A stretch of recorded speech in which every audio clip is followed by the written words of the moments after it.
Buen día, República Oriental del Uruguay. Comenzando esta nueva semana, ya penúltima semana del año, y comenzando hoy muy apretados en tiempo, ¿no? Se ha corrido un poco la programación, estamos 10:03 de la mañana, lamentablemente con poco tiempo, dado que tenemos un programa de menos de una hora, en verdad, en términos reales, tendremos unos 50 y pico de minutos de tiempo real de comunicación con ustedes.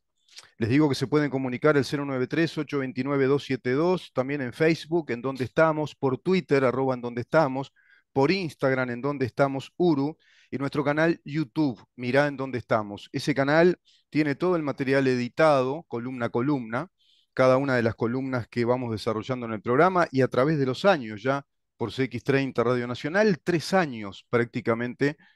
cumplimos en este 2022, vamos a cumplir en febrero, en verdad, del 2023 cumpliríamos los 3 años de emisión de este programa que hemos pensado, que hemos concebido desde Libertas. Desde Libertas, nuestra asociación civil sin fines de lucro, que ha nacido con este motivo, con el motivo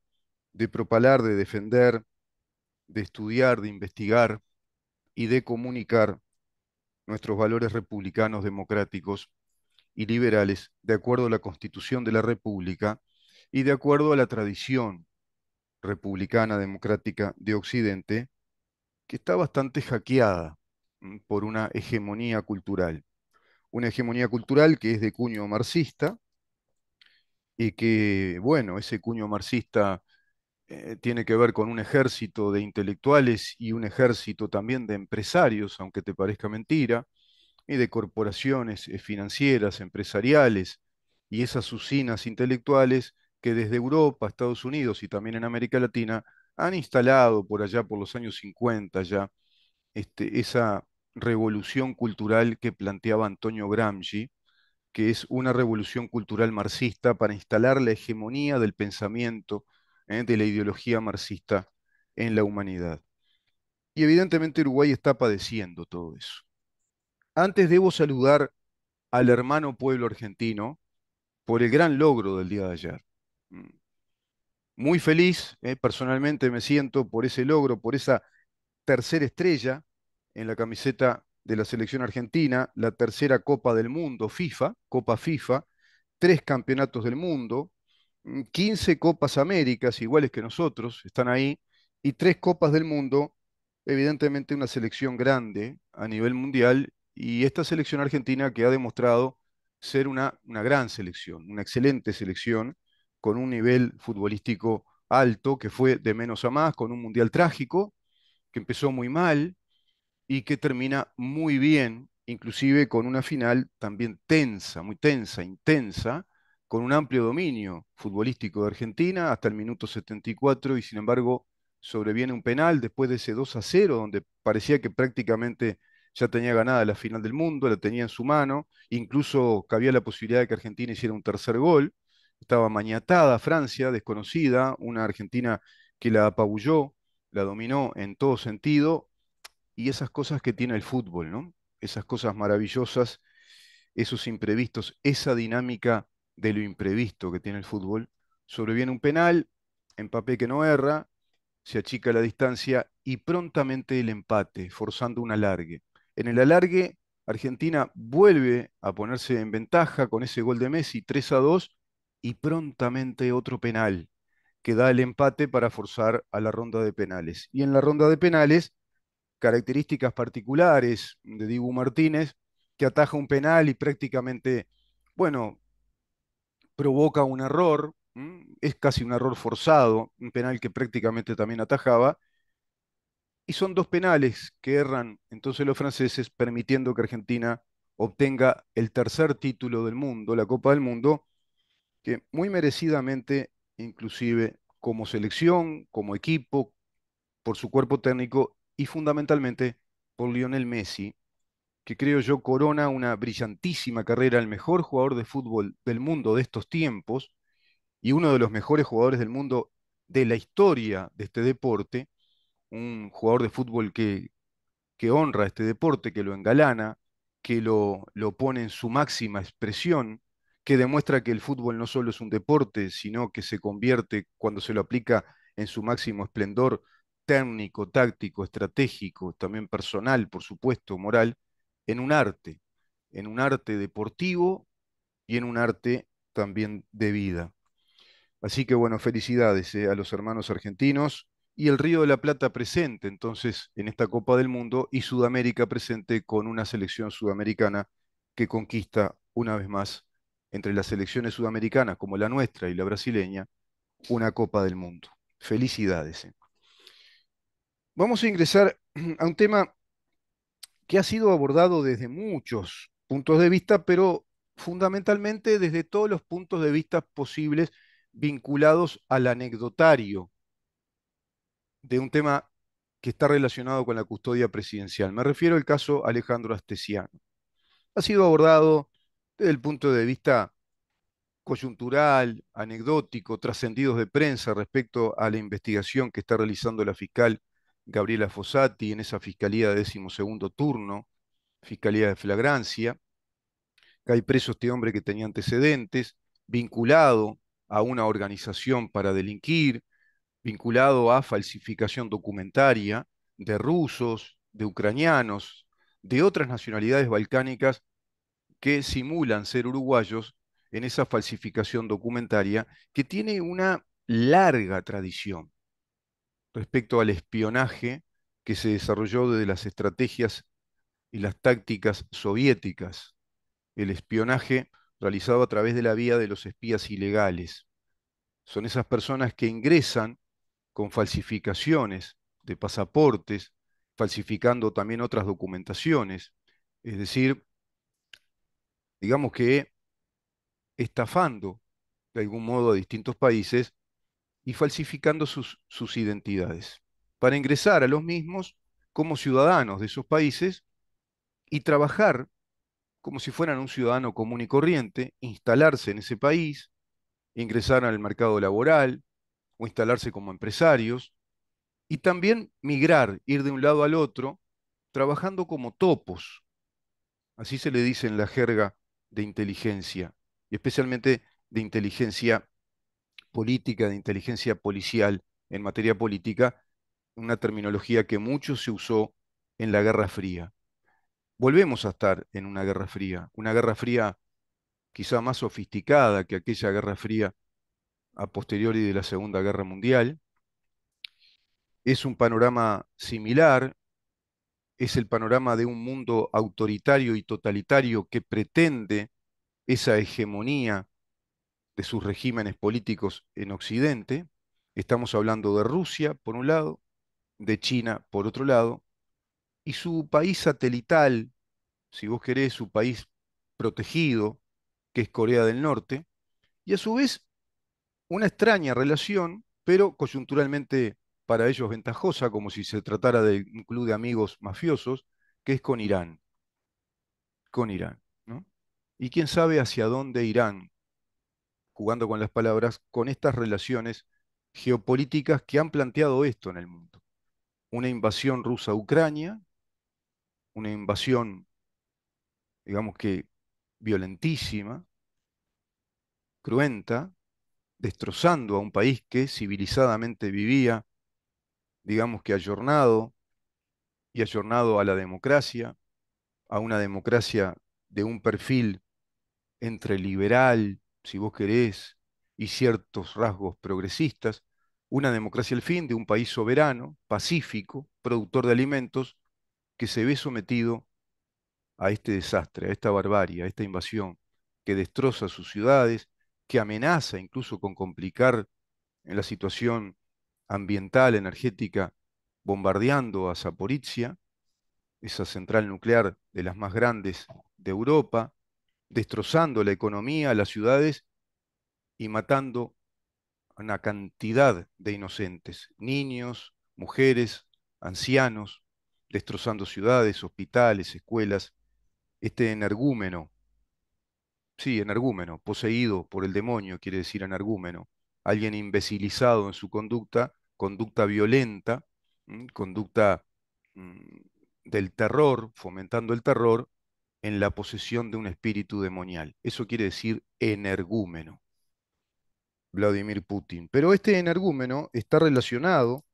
con regímenes como el venezolano, como el cubano, como también el kirchnerismo en Argentina, como en Nicaragua, y está relacionado con comandos terroristas iraníes que preparan, que instruyen a comandos terroristas venezolanos, que a su vez son instruidos en esa casa madre de los comandos terroristas, que es Cuba.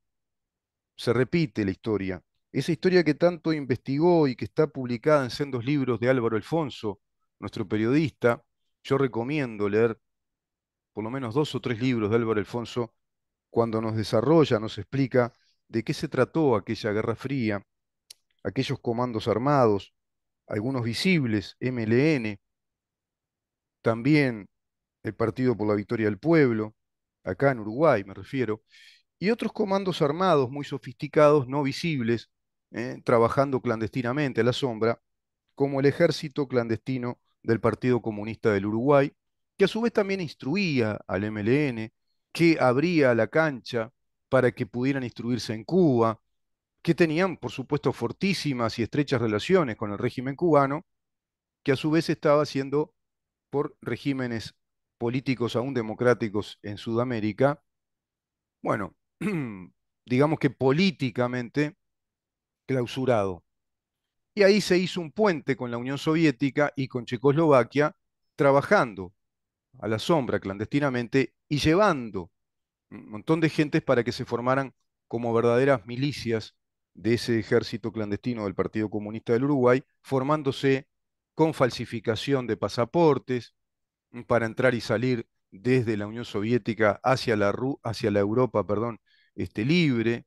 entrar y salir o simular que entraban y salían, y a su vez también falsificaban documentación de rusos, de soviéticos especialmente, no solo de rusos, sino de soviéticos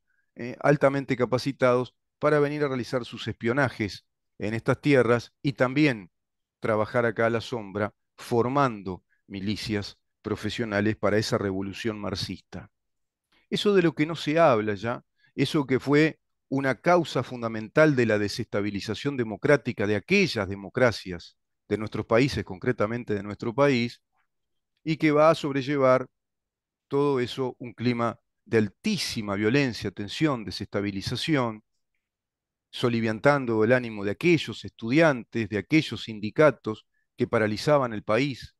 como de algún modo lo vamos viendo ahora, paralizaban, ocupaban, piqueteaban las calles desde la universidad, desde distintos sindicatos, desestabilizando muchísimo y con conatos de atentados a aquellas instituciones democráticas.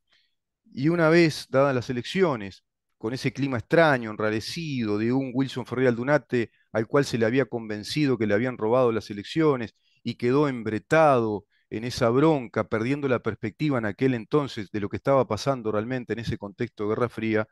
vemos una situación deplorada, absolutamente degradada en la institucionalidad democrática. Por supuesto que esa situación provocada inteligentemente desde estrategias militares, desde estrategias políticas desestabilizadoras, con un partido comunista que estaba convencido que ese golpe de Estado iba a ser el pasaporte a un régimen socialista. Estaban convencidos y apoyaron el golpe de Estado. Eso que tampoco se habla, no lo dicen. Después se plantean como los grandes salvadores de la democracia, como los adalides de la salida democrática, cuando fueron los causantes, los provocadores de esa desestabilización, porque eso es típico y pasa en toda la historia llamada revolucionaria del Partido Comunista en su internacional comunista revolucionaria y todos sus partidos amigos o satélites o adherentes o afines a esa ideología marxista-leninista. Respecto a eso, ¿por qué te hago todo este panorama? Porque hay una vía de entrada que utilizan mucho, que es una estrategia puntual, específica, y se la aplicó en el gobierno de Salvador Allende, en Chile. ¿Y cuál es esa vía por la cual ingresan, digamos que con más facilidad, con, digamos que con ese, si vos querés, con esa naturaleza de legitimidad aparente son las guardias presidenciales. Crear guardias presidenciales específicas para un presidente. Y claro, cuando ese presidente es de izquierda, prontamente Cuba se ofrece para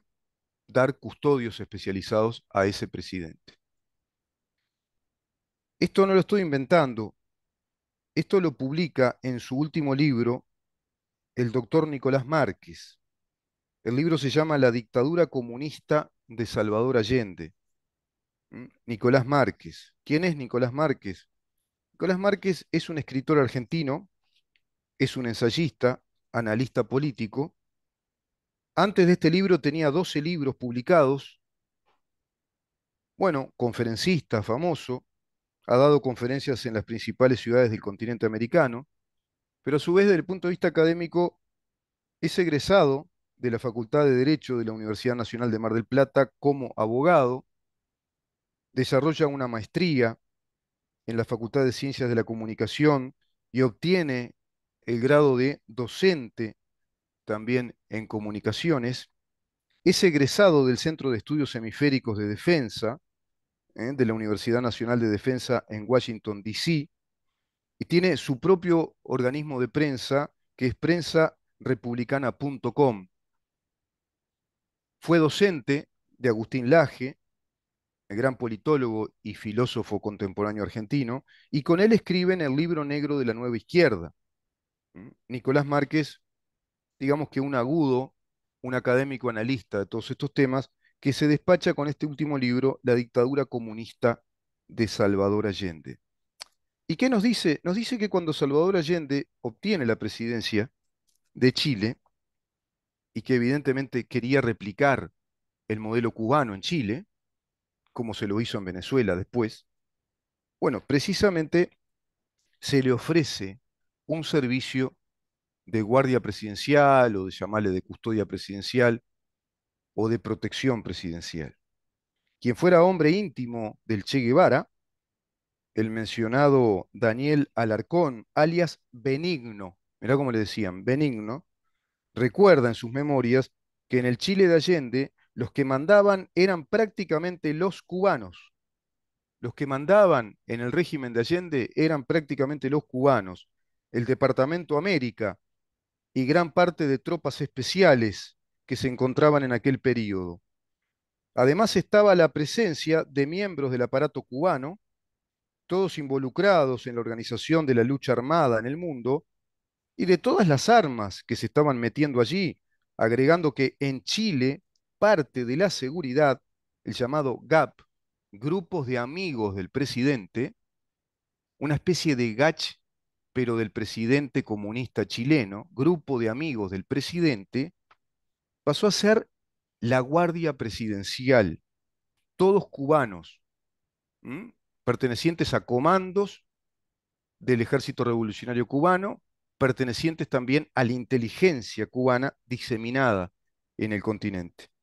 Así funcionó entonces el régimen de Salvador Allende, era prácticamente un régimen cubano, y también allí el Frente América, y además trataron de hacer lo que se había hecho en Angola, adueñarse de Chile. Se encontraban, bueno, un grupo más grande, se calcula que fueron más de 20.000 cubanos, por supuesto de inteligencia, para hacer trabajos específicos de inteligencia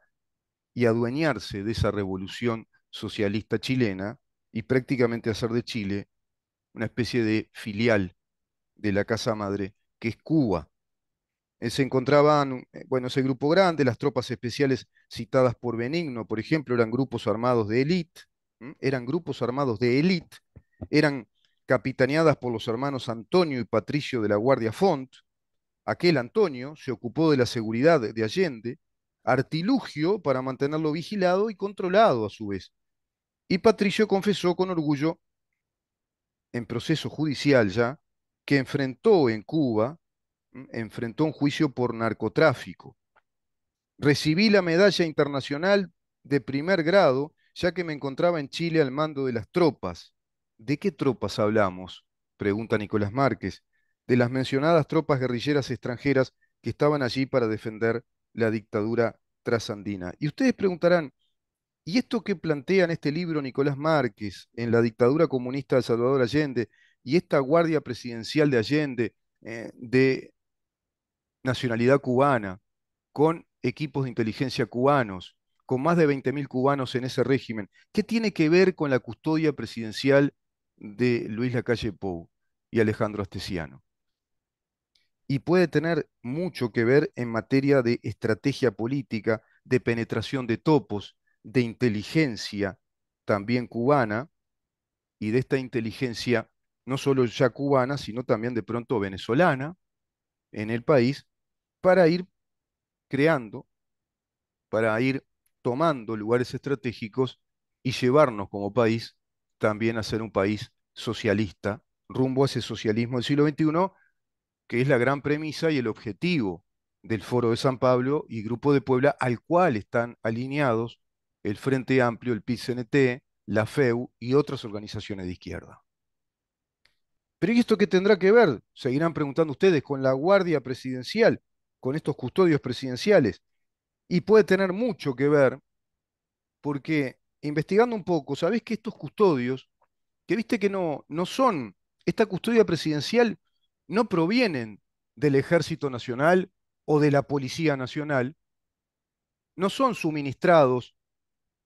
desde el Ministerio del Interior o de pronto conjuntamente del Ministerio del Interior con el Ministerio de Defensa como grupos adiestrados, militares capacitados para ser custodios presidenciales o policías,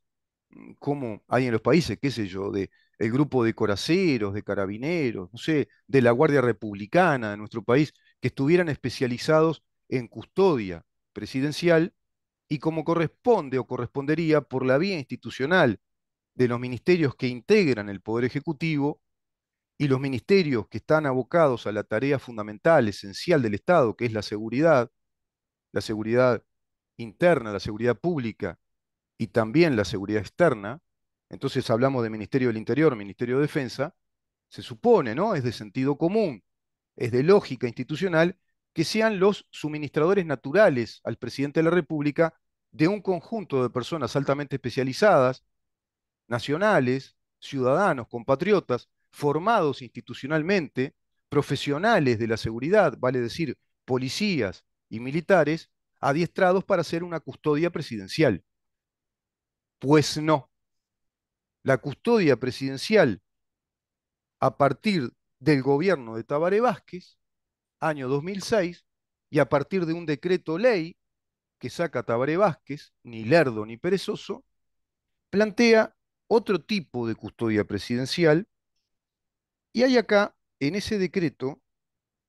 una disposición que es una ventanita para que pase lo que está pasando con los custodios, que es una ventanita para eso. A ver si acá está. No es la ventanita del amor, o en todo caso quizás sea la ventanita del amor para con la Revolución Cubana. ¿Por qué? Porque dice este decreto del año 2006 respecto a la custodia presidencial o la seguridad del presidente, que el personal asignado al servicio de seguridad presidencial podrá tener estado policial o ser de carácter civil. Podrá, es decir, está en condicional, podrá, no es preceptivo, podrá tener estado policial o ser de carácter civil. Una cosa o la otra, lo que decida el presidente. En uno y otro caso, sus integrantes serán designados directamente por el presidente de la República, debiendo reunir en todos los casos que se establezcan para el desempeño de esa función y establece las características que deben reunir y luego establece las características del servicio. Es muy largo el decreto, todas las características y las áreas de funcionamiento, que son tres que tiene este servicio de custodios presidenciales o de seguridad presidencial. Fíjense acá la sutil ventana que se abre en el gobierno de Tabaré Vázquez y va a perdurar en todos los gobiernos del Frente Amplio para que nazca esta suerte de rara institución de custodios presidenciales que pueden ser policías o pueden ser civiles. Y eso queda a criterio del presidente. quien los elige según reúnan determinadas características. Qué raro, ¿no?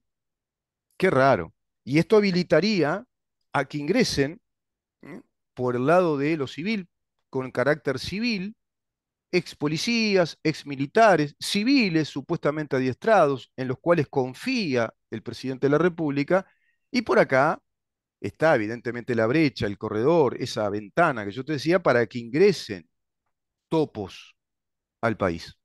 para que ingresen agentes de inteligencia simulando ser fulano, sultano, mengano, sultana, mengana, con nacionalidad uruguaya, civiles, pero que de pronto capaz que son cubanos o cubanas o venezolanos, qué sé yo, o de algún país balcánico, o rusos, o eslovacos, no sé, no sabemos. Porque abre esa ventana este régimen instalado, este régimen de custodios presidenciales que instala Tabaré Vázquez. Ustedes se acordarán, yo era más joven y decía, con pasguata inocencia y con intuición certera,